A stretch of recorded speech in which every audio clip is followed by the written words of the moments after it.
Salamu alaikum. Salamu kheri. Kheri, habari za muda huu? Salama. Haya, unasemaje shehe? Salama. Shehe, nimekuta hapa naona una kazi kidogo hapa. Ndo kazi yako shehe unatakifanya hii? Ndo kazi zetu hizi. Shambani huko. Sasa mimi nina swali bwana. Uliza. Shehe, swali langu mimi japokuwa utanisamehe nimekuta sehemu ngumu. Ninakusamehe. Nashukuru umenisamehe. Sasa shehe, hivi nataka kwa nguzo za Uislamu ni ngapi? Uislamu ni 5. Ni 5. Una uhakika? Ndio. Ya kwanza ngoja nikushuhudie kwamba panamwona pa sehemu yenye kuabudiwa isipokuwa Mwenyezi Mungu.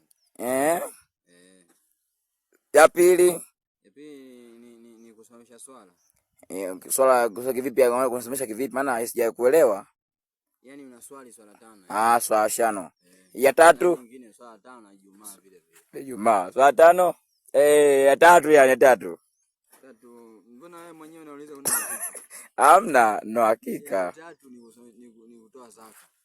Ya 4 ni kufunga mwezi wa Ramadhani, saumu ya mwezi wa Ramadhani. Yaani mambo umepita hapa.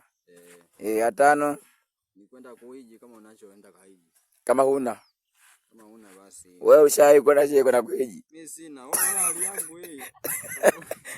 Sheri unanichekesha sana. Basi tuishie hapo. Asalamu alaykum wa rahmatullahi wa barakatuh.